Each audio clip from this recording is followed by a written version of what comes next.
앞서 전진해오나 그의 강한 승리의 군대 그의 영혼 찬란하게 비치네. 찬양하세 승리의 노래 주찬양 승리의 찬양 누가 당하소야 주님의 군대 우리 대장 되신 구주 예수 나 주님의 뒤따르며 누가 당하소야 주님의 군대 대장 되신 우리 대장 되신 구주 예수 나 주님의 뒤따르며 누가 당하소야 주님의 군대. 섬긴다고 하면서 아직도 온전한 신부단장을 하지 못했습니다. 저는 붙들으시옵소서. 새 힘과 용기 주시옵소서. 온전한 생명을 전할 수 있고 온전한 빛을 전할 수 있게 하옵소서. 사랑하는 내 딸아, 나는 네가 이제 단단한 음식을 먹기 원한다. 십자가를 지고 내 발자취를 밟기를 원한다. 그래야 할 때 내 영광의 권능이 너를 보이하리라. 이사야 58장을 주노라.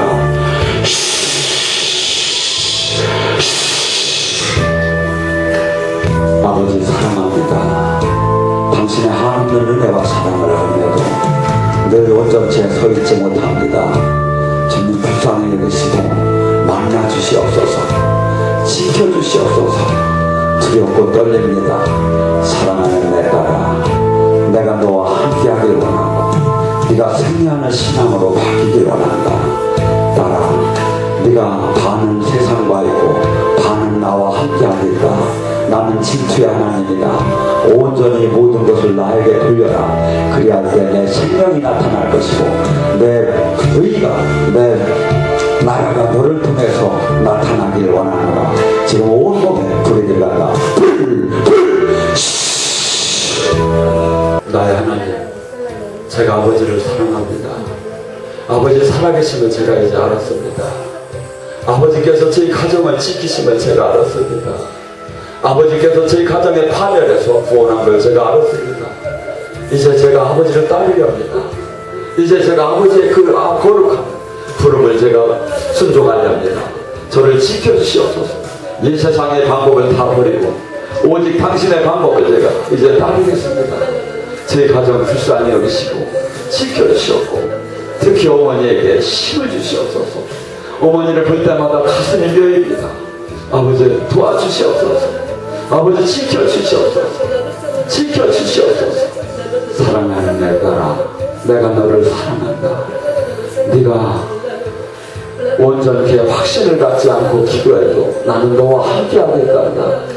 내가 너의 가정을 눈동자처럼 지키련다. 너는 젖먹이 아기를 가진 어미가 그 자식을 잃을지어도 내가 너를 버리지 않고 있지 않는다는 말을 너에게 주노라. 온몸에 기록을 놓으라.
예수를 죽은 자 가운데서 살리신 이의 영이 너희 안에 거하시면 그리스도 예수를 죽은 자 가운데서 살리신 이가 너희 안에 거하시는 그의 영으로 말미암아 너희 죽을 몸도 살리시리라. 아멘. 이 시간에는 우리가 모두 다 제자로 불림을 받았는데 그 제자로서 갖춰야 될 것들이 어떠한 것들이 있는가에 대해서 말씀을 드리겠습니다. 근데 그 중에서 두 가지를 이 시간에 말씀을 드리겠습니다. 불순응과 또한 닮음에 대해서 말씀을 드리겠습니다. 예수를 그리스도를 따르는 이들을 신약 성경을 보면 그리스도인이라고 부르고 있습니다. 근데 그리스도인이라는 말은 신약 성경 전체를 봤을 때 3번밖에 등장을 하지가 않습니다. 그래서 첫 번째 등장할 때가 언제냐면 여러분도 아시다시피 그 시리아의 안디옥에서 그 초대교회 때 예수님의 제자들이 다른 사람들로부터 처음으로 그리스도인이라고 칭함을 받았습니다. 두 번째는 바울이 아그리파 왕 앞에서 재판을 받을 때 아그리파 왕에게 정면 도전을 할 때 아그리파가 바울에게 이야기를 하죠. 네가 나를 그리스도인 되게 하려고 하느냐고 이야기를 합니다. 그다음에 세 번째는 베드로전서 4장 16절을 보면 거기에서 말하자면 범죄를 행한 사람들과 행해가지고 고난을 받는 사람들과 그리스도인으로서 고난을 받는 사람들을 비교를 할 때 여기서 그리스도인이라는 말이 나옵니다. 그래서 그리스도인 또는 우리는 그리스도인이라면 대부분 주님의 제자로 생각을 하지만 우리가 그리스도인과 제자 이 두 단어를 놓고 볼 때 제자라는 단어가 훨씬 더 강력한 의미로 우리에게 다가오게 됩니다. 왜냐하면 예수님께서 택하신 그 12명은 사도이기 전에 예수님의 제자였습니다. 그래서 예수님 공생활하시는 그 3년 동안 그들이 제자로서 예수님과 선생과 주님의 관계에 있었습니다. 그렇지만 아쉽게도 이 제자라는 단어가 그 이후로도 계속해서 우리 교회를 통해서 면면이 흘러내려오면 좋았을 텐데 지금은 제자 훈련을 받으려면 특별한 사람들을 아니면 헌신하기 위해서 자기 스스로 결신한 사람들 외에는 제자 훈련을 누가 받으려고 하지를 않습니다.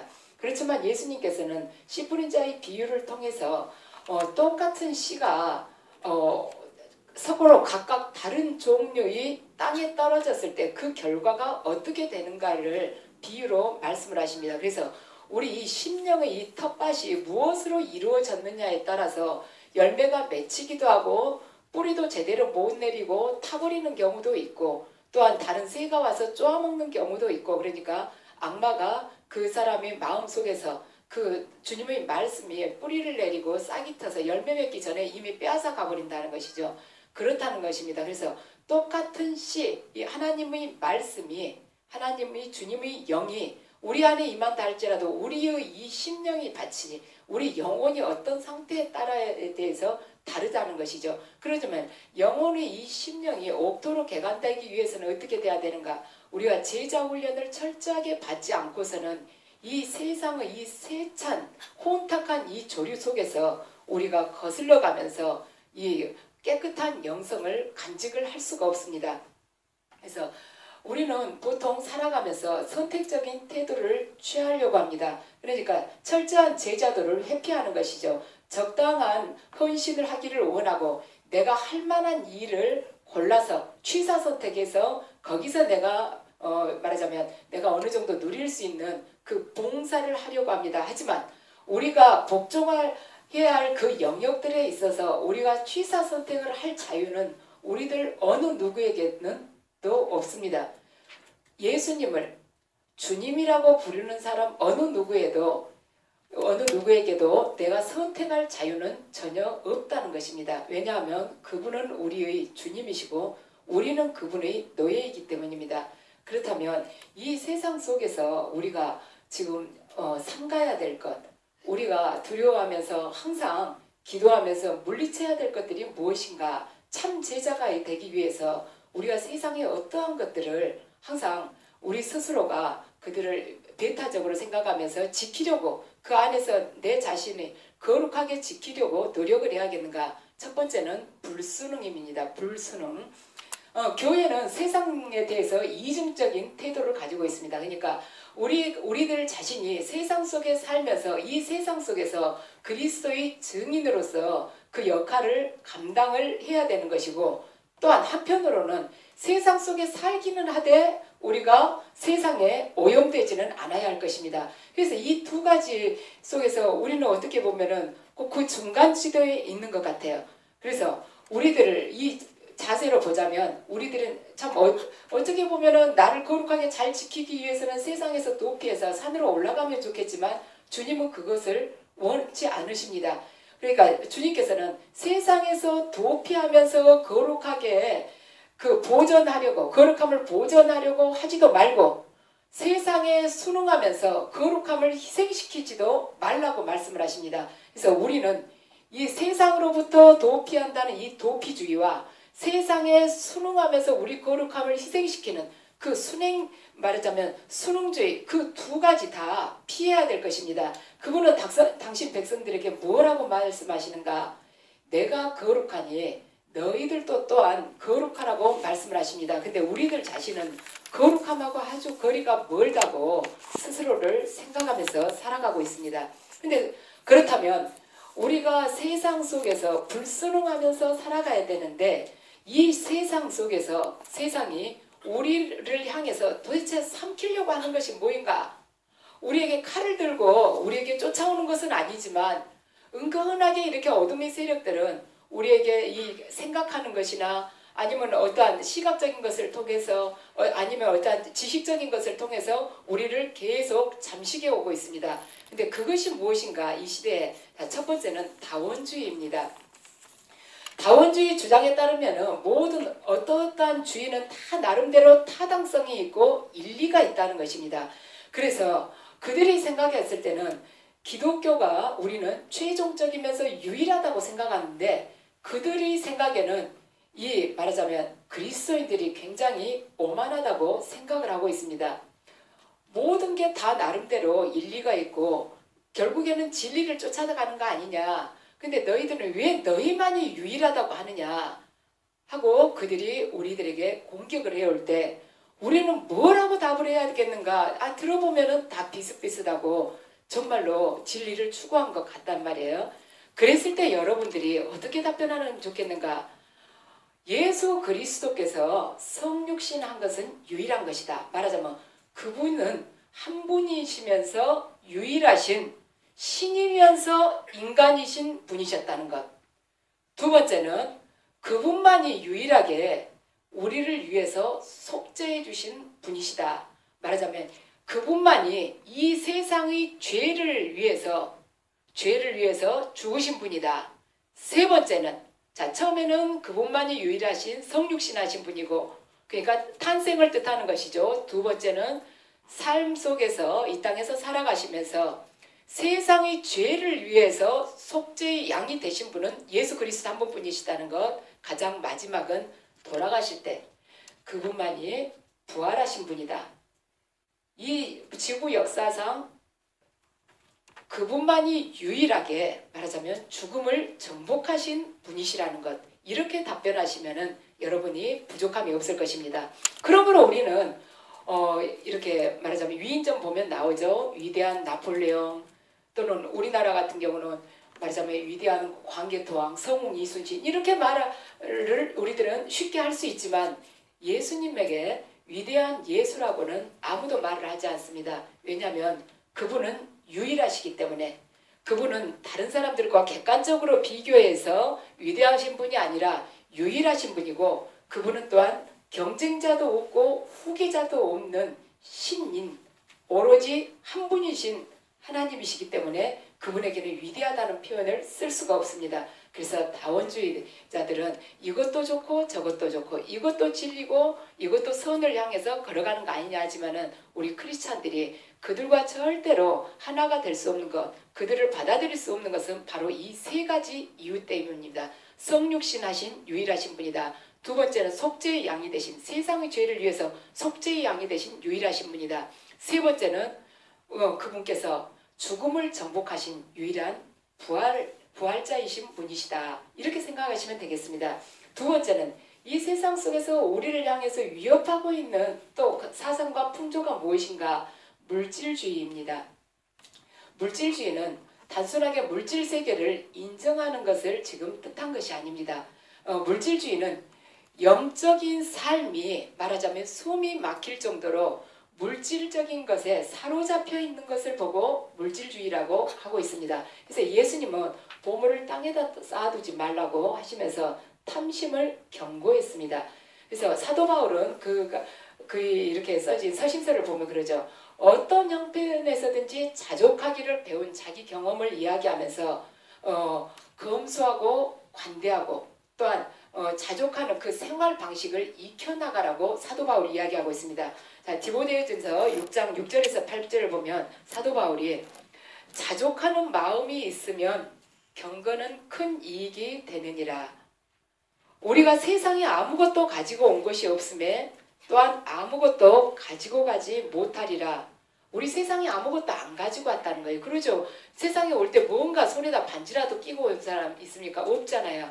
갈 때는 또 다들 아무것도 가지고 가지 못한다는 것을 항상 염두에 두면서 지금의 이 삶에 말하자면 자족하면서 살아갈 때 경건에 유익이 있을 거라고 사도 바울이 경고하고 있습니다. 지금 사도 바울의 이 말은 욥의 말을 되풀이하는 것과 같습니다. 자, 욥기 1장 21절을 보면 내가 모태에서 알몸으로 나와 싸운즉 또한 알몸이 그리로 돌아가올지라. 그래서 우리 모두들 이 땅에서의 삶은 알몸이 되는 두 순간, 그러니까 모태에서 나오는 그 순간에서부터 죽음의 그 순간 또한 우리가 알몸이 되는 순간입니다. 그러니까 그 두 개의 순간에 사실 걸어가는 짧은 순례의 여정입니다. 그러니까 알몸으로 왔다 알몸으로 가는 그 사이를 걸어가는, 그러니까 천상을 향해서 바라보고 걸어가는 순례지의 삶이 바로 우리들의 삶이라는 것입니다. 그래서 결국에는 우리가 알몸으로 와서 마지막에 종착지 또한 알몸으로 가게 될 텐데, 그러려면은 짐을 가볍게 하고 순례 여행을 하는 것이 지혜롭다는 것입니다. 그래서 우리에게는 이 땅에서 우리가 가시적으로 이렇게 바라보면서 추구했었던 것들, 그렇게 간절히 원했던 것들 수없이 많지만은 아무것도 쥐고 가지 못할 것입니다. 그래서 이 세상은 물질에 대해서 끊임없이 우리를 유혹을 하고 있지만 우리들 모두가 알몸으로 와서 결국에는 알몸으로 가리라는 것 항상 기억하고 살아갈 때 물질로부터 여러분들이 자유롭게 될 것입니다. 자, 세 번째는 지금 이 시대는 윤리적 상대주의에 많이 빠져 있습니다. 그래서 도덕적인 기준이 해이해져 가고 있는 거예요. 이 두 가지를 놓고 얼마든지 우리는 자신이 죄로부터 빠져나가고 싶어 합니다. 그러니까 말하자면 결혼에 있어서도 상대방에 대한 헌신, 희생, 사랑이 반드시 필수 요건인데도 지금 어떤 사람들은 자기 편의대로 하나님께서 성적으로 친밀하게끔 그게 아름답다고 하지 않았느냐. 그래서 혼전 동거를 자연스럽게 받아들이는 사람들이 있습니다. 그러니까 그쪽만 강조를 하는 거예요. 그렇지만 하나님께서는 그것만을 강조를 하신 게 아니죠. 서로가 신뢰하고 사랑하며 헌신하는 그 마음으로 부부가 하나가 되라고 말씀을 하신데 이쪽은 많이들 접어버리고 싶어 합니다. 모든 것을 상대적으로 자기 편할 대로 받아들이고자 하는 것이죠. 그렇다면 우리 교회에서는 누가 주인인가? 자, 주님이 누구인가? 우리의 주님이 누구인가? 자, 교회가 예수 그리스도의 주인이 현재 되어가지고 있는가? 그렇다면 교회가 지금 이 시대에 예수 그리스도의 주인이 되었다면 교회는 자기 마음에 드는 것을 얼마든지 받아들일 수가 있고 또한 마음에 들지 않은 것은 얼마든지 거부하면서 조작할 수도 있습니다. 하지만 예수 그리스도께서 교회의 주인이라면 교회라는 이 공동체 또는 교회의 각 지체들, 이 성도들은 예수 그리스도께서 무엇을 기뻐하시고 선하게 생각하시는지 그것을 깨닫고 그분께서 기뻐하시는 그 가르침 그대로 따르면서 순종을 해야 할 것입니다. 지금 이 세상에는 두 가지 가치체계와 두 가지 문화, 또 두 가지 기준, 두 가지 생활 방식이 있습니다. 그 둘 중에 하나는 세상의 방식이고 그 다른 한쪽은 예수 그리스도께서 기뻐하는 방식입니다.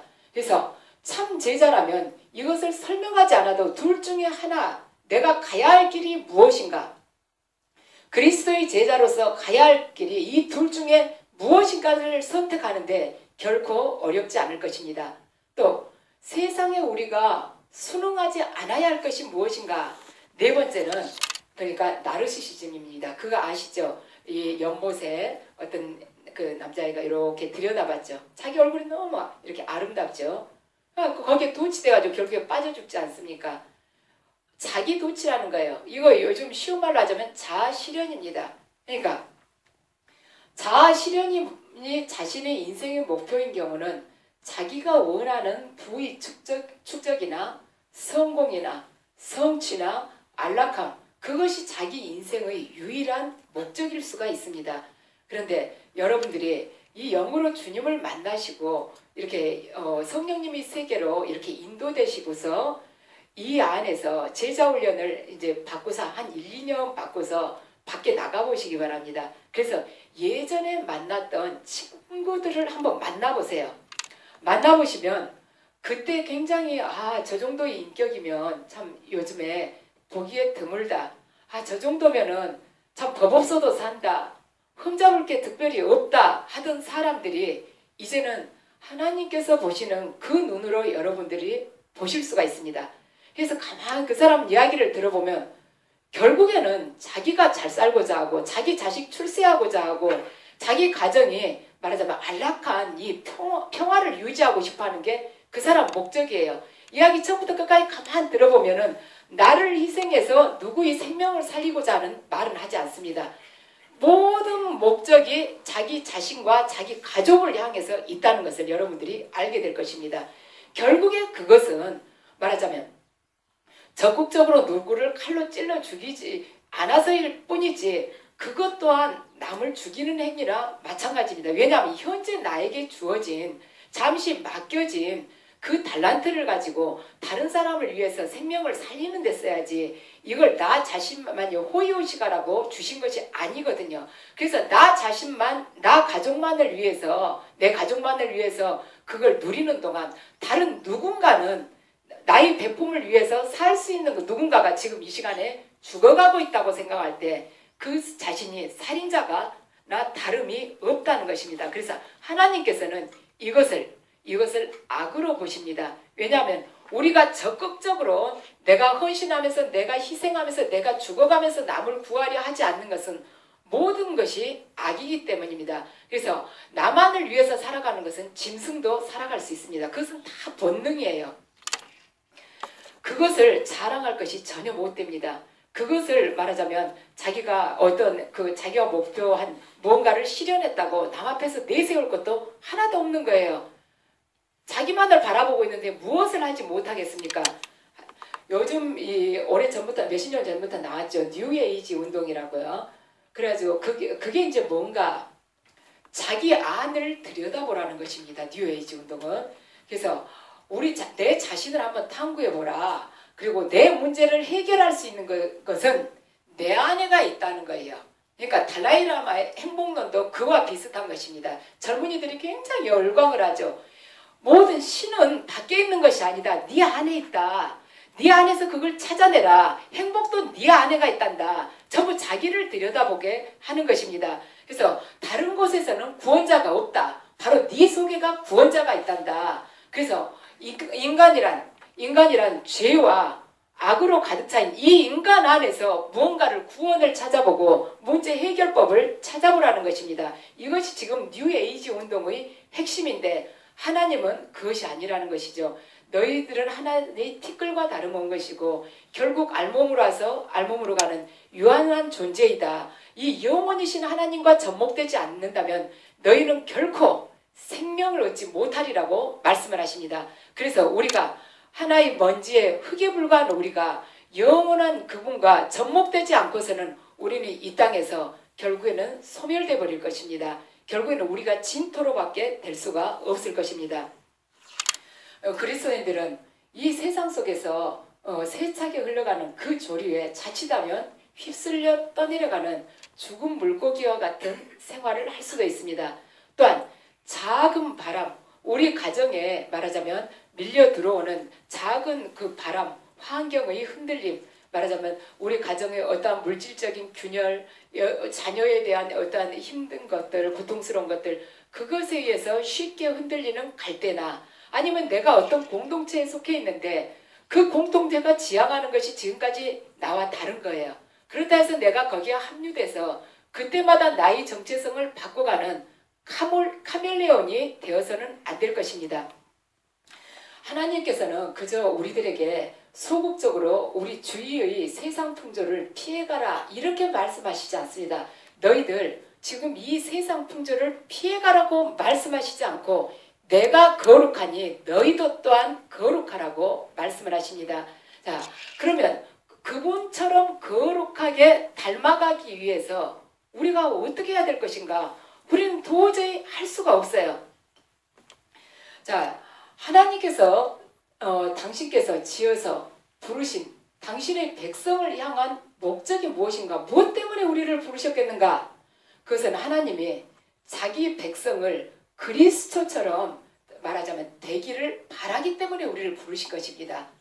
예수 그리스도가 되기를 바라는 거예요. 우리들 각자에게 예수 그리스도를 99% 닮으라는 것이 아니라 100% 같아지기를 원하시면서 우리를 부르셨습니다. 그래서 우리가 어떤 말이나 어떤 일을 행할 때에 있어서 이거 내 생각대로 하면 아무래도 이게 온전치 못할 것 같다고 생각할 때 예수 그리스도라면 지금 이 자리에서 무슨 말을 할 것인가? 예수 그리스도라면 이 상황에서 어떻게 이 일을 선택을 하고 행하셨을까 하고 생각하면 여러분들이 후회하는 일이 시행착오를 겪는 일이 훨씬 적게 될 것입니다. 그래서 영국의 대주교 윌리엄 템플은 우리의 이러한 경우 내가 그 거룩하신 예수 그리스도를 도저히 따라갈 수가 없는데 이러한 유한한 우리들이 어떻게 하면 그분을 따라갈 수가 있고 그분과 하나 될 수가 있는가를 셰익스피어를 비교해서 이야기를 했습니다. 자, 전해드리겠습니다. 내게 햄릿이나 리어왕 같은 희곡을 주고 그런 희곡을 쓰라고 말하는 것은 아무런 소용이 없는 일이다. 셰익스피어는 할 수 있지만 나는 할 수 없다. 내게 예수님의 삶과 같은 삶을 보여주고 그렇게 살라고 하는 것은 아무런 소용이 없는 일이다. 예수님은 그렇게 할 수 있지만 나는 그럴 수 없다. 그러나 셰익스피어의 재능이 내 속에 들어온다면 나도 그처럼 희곡을 쓸 수 있다. 예수님의 영이 내 속에 들어온다면 나도 그분처럼 살 수 있다. 자, 하나님께서는 우리가 그분의 뜻을 이룰 수 있도록 우리들 각자에게 성령을 주셨습니다. 근데 그 성령님께서 우리를 얼마나 강권적으로 인도해 가실 수 있느냐는 내가 얼마나 죽느냐, 나에게 있어서 얼마나 자기 부인이 이루어지느냐에 따라서 우리의 복종의 그 비율은 거기에 따라서 그때마다 달라질 것입니다. 그래서 우리가 성육신하신 예수 그리스도, 고난을 몸소 견디어내신 예수 그리스도, 말하자면 사랑과 섬김의 삶을 살아간 예수 그리스도, 결국에는 죽음을 우리들을 위해서 내어놓고 결국에는 부활의 생명으로 나신 예수 그리스도를 닮아가기 위해서는 어떻게 해야 되느냐? 우리 자신이 십자가에 못 박히는 것밖에 없습니다. 어제 주님께서 저에게 그것을 보여주셨습니다. 예수님께서 십자가에 돌아가시는 그 골고타 언덕에서 이렇게 돌아가셨던 그 과정을 쭉 보여주시면서 당신께서 십자가에 못 박히신 이제 그 장면까지 다 보여주시고 나서 그 다음에 제가 꼭 그 자리에 못 박힌 그걸 보여주셨어요. 그러니까 바닥에 이렇게 가로막대 위에 이렇게 손목 다 못 박고 그대로 뒤에서 도르래로 이렇게 끌어올려서 여기에다 딱 걸쳐가지고 딱 못 박혀서 이렇게 매달려 있는 것을 보여주셨습니다. 그래서 여러분들 지금 이야기를 들으실 때 제가 그렇게 했다고 생각하지 마시고 여러분들 각자가 지금 그 환시를 보고 계신다고 생각을 하세요. 주님께서 여러분들 각자를 지금 이 가로막대에다가 이렇게 눕히시고 그대로 손목을 이렇게 손목에다가 큰 대못을 여러분들이 지금 박히고 있다고 생각을 하세요. 피가 줄줄 흐르면서 그러면서 이 가로막대 여기에가 이 양쪽에가 도르래가 지금 걸려 있습니다. 그래서 로마 이 군병들이 여러분들이 다리를 잡고 그 가로막대에 이 걸려있는 이 쇠사슬을 뒤에서 도르래라 이렇게 잡아당기면 아래에서 다리를 잡고 있는 군인들이 이렇게 들어 올리죠. 그러면 이 가로막대가 주르륵 걸면서 여기 안에가 홈이 파졌어요. 여기서 쭉 미끄러져 올라가면서 이 홈에 팍 걸리게 됐습니다. 걸리는 순간 이제 뒤에서 고정을 시키는 것이죠. 그렇게 해서 이제 결국에는 또 이제 발목에다가 못을 박고 그대로 박혀 있는데 그 장면을 한참 보여주시더니 조금 있으니까 그게 갑자기 이 한가운데 여기 교차되는 부분 있죠. 여기가 구멍이 빵 뚫리는 거예요. 그러면서 여러분들이 이 사이로 빨려서 싹 들어간 것입니다. 사라졌어요. 여기 박혔던 여러분들 몸이. 그래서 크게 뚫리면서 동굴 같은 게, 터널 같은 게 나왔어요. 근데 여러분들 이렇게 상상을 해보세요. 우리 옛날에 잠자리채 있죠. 이렇게 동그란 이렇게 철사로 이렇게 만들어진 잠자리채, 손잡이가 있지 않습니까? 그러면 잠자리채 이 둥그런 이 가장자리에다가 우리 가을에 여행 가다 보면은 들판에 그 벼 이렇게 새들이 쪼아먹지 못하도록 이렇게 긴 은색 이렇게 줄 같은 거 반짝반짝한 거 있죠. 그걸 이 잠자리채 주변에다 한 30cm짜리를 계속 이렇게 매달으면 뭐 어떻게 매달아놓고 선풍기 앞에 딱 대면 어떻게 돼요? 이게 쫙 한 방향으로 막 이렇게 세차게 바람에 날리는 것처럼 그러죠. 이게 구멍이 이렇게 펑 뚫리면서 빛이 이쪽에서 말하자면 선풍기로 그 음박 저기가 날리듯이 빛이 이 둥그렇게 주변으로 쫙 빨려 들어가는 거예요. 그러니까 여러분들이 말하자면 십자가 지는 삶, 그 삶을 살아갈 때 이 여러분들이 삶 자체 이 십자가를 관통하는 것입니다. 십자가를 관통. 그러니까 참 그 신비이죠. 주님이 빛을 보여주실 때도 여기서 이쪽으로 나가는 게 아니라 이걸 십자가 여기에서 일이 나가는 게 아니라 이게 뚫려가지고 뻥 뚫리면서 저 안으로 싹 빨려 들어가는 것을 보여주신 거예요. 여러분이 십자가를 그 관통하는 그 예수 그리스도의 십자가 위에 여러분들이 못 받고 죽는 그 삶을 살아갈 때 여러분들의 삶이 부활의 삶으로 바뀐다는 것입니다. 그래서 그걸 보여주시더니 이게 크게 이렇게 구멍이 뚫렸는데 그 안에 뭐가 보이냐면 이걸 통해서 보이는데 저 위에서 주님의 보좌에서 생명수가 폭포수처럼 계속 여러분들이 보시면 이 왼쪽으로 막 쏟아져 내려오는 거예요. 쏟아져 내려오고 오른쪽은 하얀 빛이 이렇게 뭉게구름처럼 가득 차 있어요. 거기를 여러분들이 예수님하고 손잡고 이렇게 걸어 들어간다고 보시기 바랍니다. 폭포수가 넘치도록 쏟아져 내려요. 하늘에서. 자, 우리가 십자가를 통과한 자만이 사망에서 생명으로 옮겨지는 그러한 삶을 살아가게 됩니다. 그래서 예수님께서 그때 예수님을 죽은 이들을 살리신 그 영께서 우리가 십자가 지는 삶을 살아갈 때 바로 우리에게 생명을 주시게 됩니다. 그래서 그때 예수님의 십자가가 바로 나의 십자가가 되는 것이고 그 사람을 예수님의 이 십자가가 나의 십자가가 되고 이 십자가를 관통하는 그 사람의 삶을 통해서 부활의 생명이 나온다는 것이에요. 그래서 바로 십자가상에서 우리가 십자가 지는 삶을 통해서 내가 온전히 죽는 그 삶을 살아갈 때 우리를 통해서 부활의 생명이 나온다는 것이죠. 그리고 그 사람을 통해 나온 그 부활의 생명수가 그 사람을 통해서 다른 사람의 생명을 살리는 그 역할을 하게 된다는 것입니다. 그래서 여러분들이 각자 여러분들이 온전히 죽을 때만이 여러분을 통해서 그리스도를 죽음에서 살리시는 그 영이 여러분을 통해서 다른 사람의 생명을 살리게끔 하실 것입니다. 그래서 여러분을 통해서 그 생명수가 흘러나가게 될 것입니다. 그래야 해서 여러분들이 그때 주님과 동행하는 내가 죽어야만이 주님과 한 걸음 한 걸음 주님의 걸음과 똑같이 동행하는 삶을 살 수가 있어요.